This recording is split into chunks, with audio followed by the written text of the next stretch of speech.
Kita semua tahu ya, sungai itu sering dibilang sebagai urat nadi peradaban sebagai sumber kehidupan. Tapi ada beberapa sungai, contohnya seperti Cimanuk di Jawa Barat yang ceritanya jauh lebih dramatis.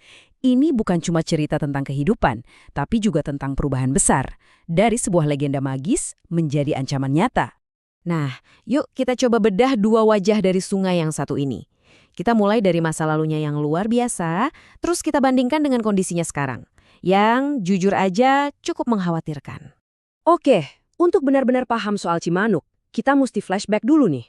Kembali ke zaman di mana sungai ini bukan cuma sekedar aliran air. Dulu, tempat ini dianggap sakral, penuh dengan keajaiban dan juga kekuatan. Coba bayangin ya, sampai sekitar tahun 1970-an, di sepanjang aliran sungai ini tuh ada banyak banget tempat-tempat istimewa yang disebut lewi.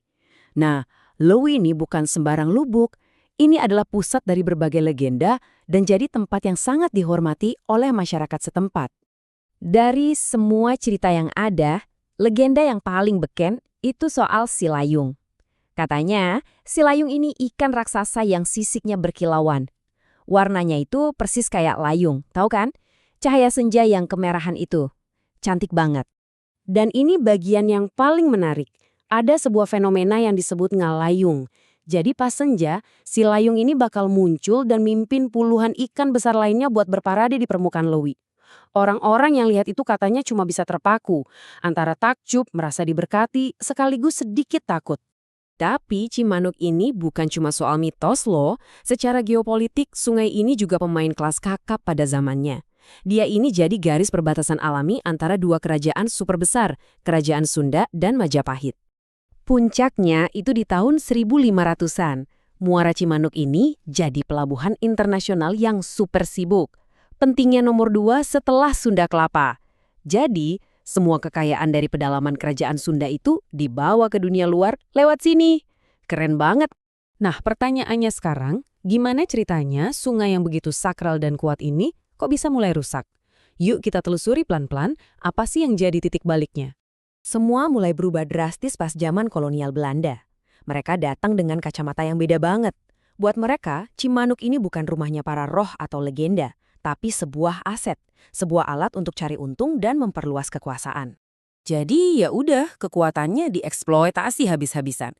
Dipakai buat jalur transportasi, komoditas, buat irigasi tanaman-tanaman mahal kayak kopi. Secara mendasar, hubungan antara manusia dengan Cimanuk diubah total. Dari yang tadinya sakral, jadi murni ekonomis. Dan disinilah tanda-tanda bahaya pertama mulai muncul. Udah dari tahun 1800-an loh, muara sungainya mulai tersumbat sama sedimen dari hulu.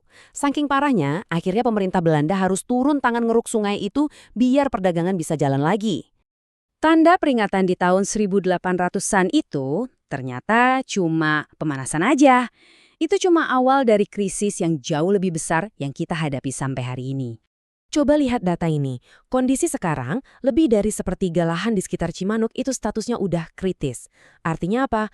Artinya, tanah di sana itu udah nggak sanggup lagi menyerap air hujan dengan baik. Jadi airnya langsung lari ke sungai. Kenapa bisa begitu? Ya karena ini. Hutan-hutan di bagian hulu yang seharusnya jadi benteng alami, ditebangin. Diganti jadi kebun sayur, jadi villa, jadi pemukiman. Pertahanan alaminya hilang begitu saja. Ini kemudian membawa kita ke sebuah angka. Angka 771. Angka yang, jujur aja, cukup bikin merinding. Ini angka apa sih sebenarnya? Ini adalah cerminan dari betapa nggak stabilnya kondisi Sungai Cimanuk sekarang. Gini, biar gampang bayanginnya. Sungai yang sehat dan normal itu, skor variasinya harusnya di bawah 80. Lah Cimanuk, skornya 771. Hampir 10 kali lipat dari batas normal. Inilah yang bikin Cimanuk jadi salah satu sungai paling berbahaya dan paling nggak bisa ditebak di seluruh Indonesia. Kadang kering kerontang, tahu-tahu banjir bandang. Oke, jadi faktanya sekarang Cimanuk ini sudah menjadi ancaman konstan. Terus pertanyaannya, apa yang dilakukan untuk mencegah bencana berikutnya terjadi? Upaya yang dilakukan sekarang ini ibaratnya kayak balapan sama waktu ya. Ada 3 strategi utama. Pertama, yang fisik, yaitu bangun bendungan dan tanggul. Kedua, perbaikan dari akarnya, yaitu reboisasi alias nanam pohon lagi di lahan-lahan kritis. Dan yang ketiga, pakai teknologi canggih buat sistem peringatan dini. Tapi taruhannya itu tinggi banget. Coba lihat grafik ini. Ini nunjukin betapa gentingnya situasi. Kalau warga di kota Garut mungkin masih punya waktu sekitar 90 menit buat evakuasi, bandingkan sama mereka yang di hulu. Di daerah Bayongbong, mereka cuma punya waktu 6 menit. 6 menit. Pada akhirnya, ini yang jadi pertanyaan besar buat kita renungkan. Oke, kita mungkin bisa bangun bendungan. Kita bisa tanam jutaan pohon. Solusi teknisnya ada. Tapi, apakah jiwa dari sungai itu sendiri bisa dipulihkan? Atau jangan-jangan legenda Silayung dan semua keajaiban masa lalunya bakal hanyut terbawa arus, hilang untuk selamanya?